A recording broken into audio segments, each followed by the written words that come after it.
জুমার আজান যখন হয়ে যায় জুমার নামাজ পড়তে যাও, বেচা কেনা বন্ধ করে দাও। কার কথা?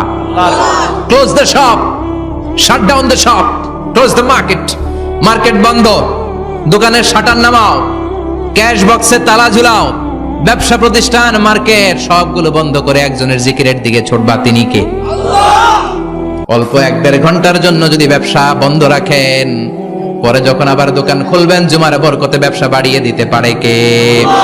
এরপর আল্লাহ বললেন ফাইদা কুদিয়াতিস সালাতু ফান্তাশিরু ফিল আরদি ওয়াবতাগু মিন ফাদলিল্লাহ ওয়াযকুরুল্লাহা কাসীরান লাআল্লাকুম তুফলিহুন। যখন নামাজ শেষ হয়ে যায়, ফাইদা কুদিয়াতিস সালাতু ফান্তাশিরু ফিল আরদ, জুমার নামাজ যখন শেষ হয়ে যায়, জামাতের নামাজগুলো যখন শেষ হয়ে যায়, ফান্তাশিরু ফিল আরদ, জমিনে ছড়িয়ে যাও, ওয়াবতাগু মিন ফাদলিল্লাহ, আল্লাহর কাছ থেকে ফজল তালাশ করো, মানে রিজিক তালাশ করো। কার কথা? নামাজ শেষ মসজিদে থাকবেন? কই যাবেন? কথা কোন, জোরে কোন। নামাজের সময় ঢুকবেন কই? নামাজ শেষে যাইবেন কই? আবার বলেন আজান হলে ঢুকবেন কই? আজান শেষ, নামাজ শেষ, যাবেন কই? কুদিয়াতিস সালাহ ফান্তাশিরু ফিল আরদ, এটা হচ্ছে ইসলামের বিধান। মসজিদে গোল হয়ে বসে থাকার কোনো বিধান নাই। শুধু মুরব্বী যারা, কাজ নাই, ফ্যামিলিরে দেওয়ার কিছু নাই, অবসর সময়, অঢেল সময় মসজিদে বসে তেলাওয়াত করেন, জিকির করেন, সমস্যা নাই।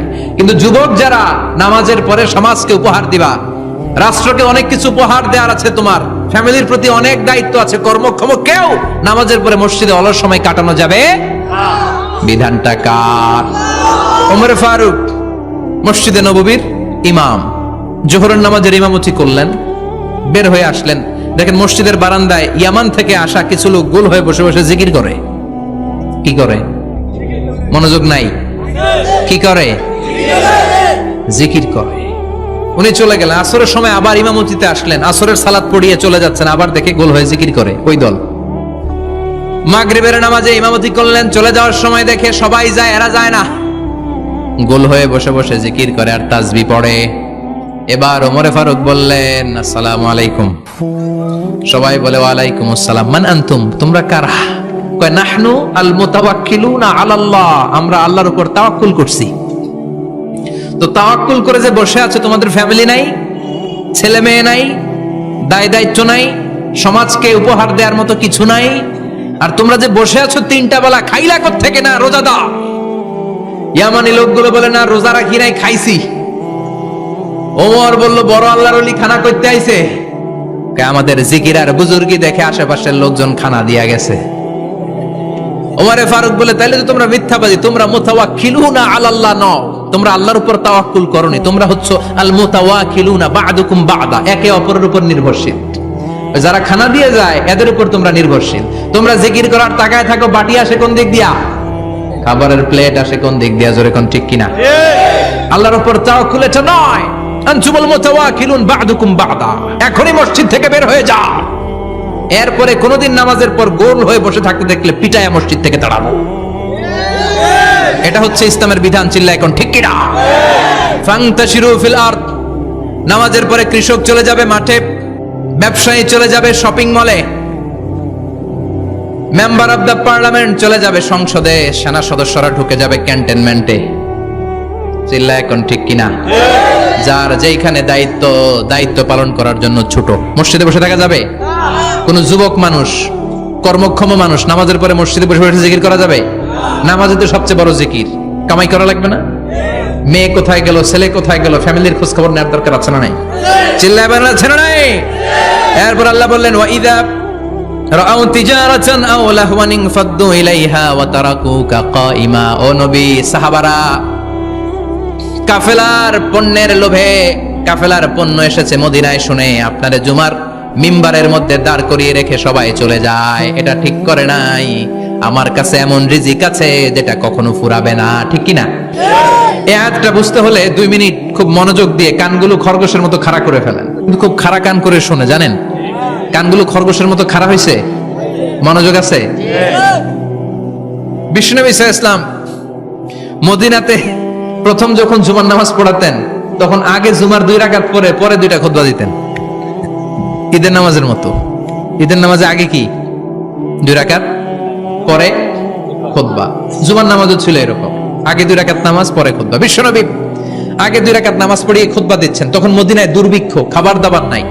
1 মাস আগে দিহিয়াতুল কালবি আল আনসারী নামক এক সাহাবীকে দিয়ে বিশ্বনবী শাম দেশ থেকে কাফেলা পাঠিয়েছেন খাবারের দ্রব্যাদি আনার জন্য, পণ্য আনার জন্য।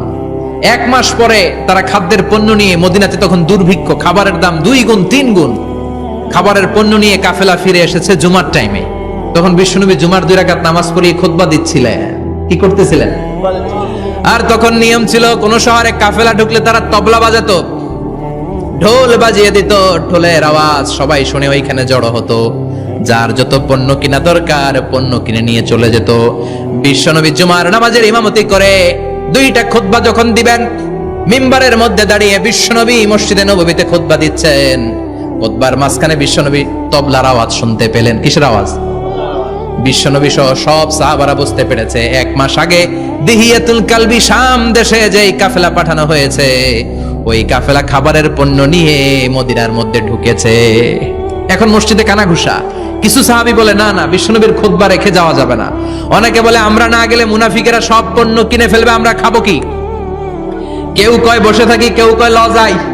2-4 জন ওঠা শুরু, সাথে সাথে ওনাদের পিছনে পিছনে বাকি সাহাবীরাও ওঠা শুরু। যেতে যেতে পেছন থেকে 1 কাতার, 2 কাতার, 3 কাতার, পুরো মসজিদে নববী খালি, মাত্র 12 জন সাহাবা ছাড়া। কয়জন? কথা কন। মাত্র 12 জন সাহাবা বিশ্বনবীর সামনে বসে আছেন। 4 খলিফা, জাবির ইবনে আব্দুল্লাহ, এরকম 12 জন সাহাবা বসে আছেন। সব সাহাবারা পণ্য কেনার জন্য চলে গেল। সাহাবারা ভাবলো, নামাজ আসল, নামাজ তো পড়েই ফেলছি, এখন খুতবা, সমস্যা নাই। কিন্তু আল্লাহ এটা সহ্য করলেন না।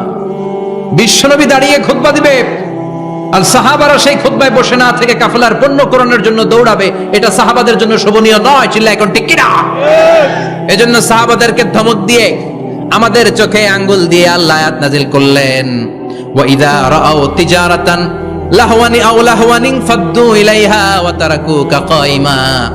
ও নবী, আপনার সাহাবারা দুনিয়ার পণ্য সামগ্রী দেখে আপনাকে জুমার মিম্বারের মধ্যে দাঁড়িয়ে রেখে তারা চলে যায়। কুল মা ইনদাল্লাহি খায়রুম মিনাল লাহবি ওয়া মিনাত তিজারা। ও নবী, আপনি বলে দেন, আমার কাছে এত বিশাল ধনভাণ্ডার আছে, সবার যত চাহিদা, যত কামনা আছে সব যদি দিয়ে দেয়, আমার ধনভাণ্ডারের 1 ইঞ্চিও কমবে না। সবচেয়ে বড় রিজিকদাতা কে? আল্লাহ। চিল্লায় বলেন কে? আল্লাহ। কেউ যেটা পারে না পারে কে? আল্লাহ। কেউ যেটা দেয় না দেয় কে? আল্লাহ। জুমার নামাজে আগে আগে যেতে রাজি আছেন? সময় মতো জুমার খুতবা শুনতে রাজি আছেন তো? খতিব সাহেবরা ঠিকঠাক মতো জুমার খুতবা দিবেন তো?